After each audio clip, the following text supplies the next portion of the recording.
तो जी आज second lecture देख ही लेते हैं। और सेकंड लेक्चर में बहुत ही इजी चीज़ है, थोड़ा सा रिवीजन पोर्शन है। आप लोग सेम 3 में ये पढ़े हैं तो इसको रिवाइज करते हैं और शुरू करते हैं। सेकंड लेक्चर में हम लोग एक चीज़ देखेंगे दैट मेंडल प्रोपोज दैट। तो मेंडल ने क्या प्रपोज किया that something is being passed on, कुछ पास होता है पेरेंट से ऑफस्प्रिंग तक, और उसे क्या टर्म दिया, उसे टर्म दिया एज फैक्टर्स। ठीक है, इसके 3 साल बाद 1869 में क्या हुआ, Friedrich Miescher was interested in the chemical component of the cell nucleus. तो ये WBC से आइसोलेट किया जो हम लोग सेम 3 में पढ़े थे। तो वो थोड़ा सा देख लेते हैं, थोड़ा सा लिख लेते हैं, फिर उसके बाद समझा देते हैं। तो जो हम बोले वही लिखे है कि 3 years later in 1869 Friedrich Miescher was interested in the chemical component of the nucleus. तो इसमें समझाने का कुछ नहीं है।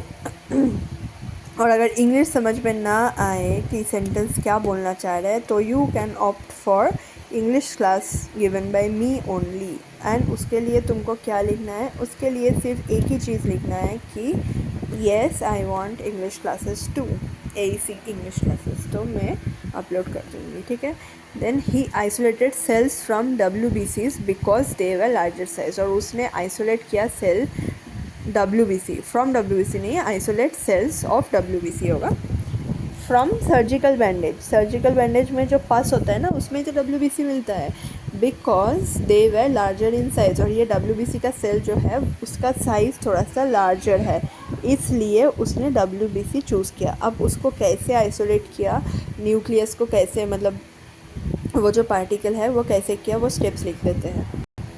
तो इसे क्या बोलते हैं कि he choose WBC which he isolated from the pus in the surgical bandage. अब इसको ट्रीट किया डाइल्यूट HCl से and the extract was further treated by pig stomach. जो एसिड है वो प्रोटीन रिमूव किया, मतलब पेप्सिन को तोड़ा।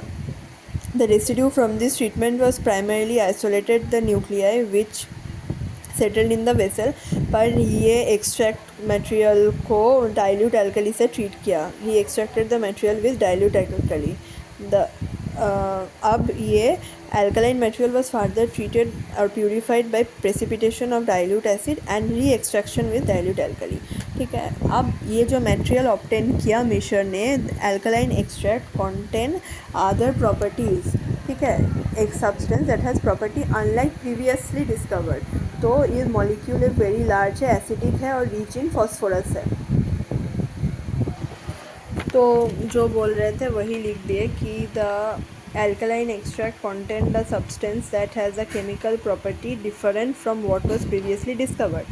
The molecule was very large, acidic and rich in phosphorus. He named nuclein as derived from nuclei. Later Richard Altman जो है he named it as nucleic acid। ठीक है, और एक फैक्ट सुन लो। ठीक है, कि Miescher continued his study of chemistry of cell nucleus. Now he chose sperms from salmon fish. Okay, chose sperms from salmon fish because they were more percentage of phosphorus and contain less contaminating protein। ठीक है,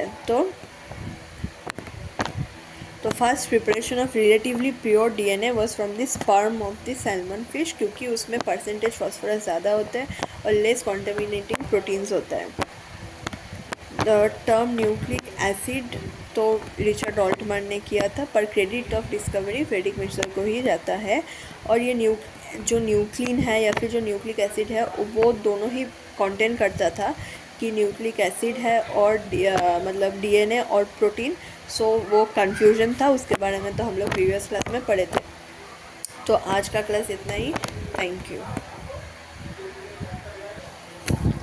okay, so this is also written,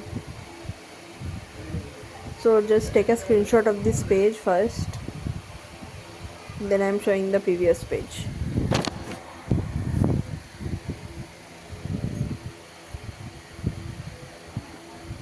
okay, thank you।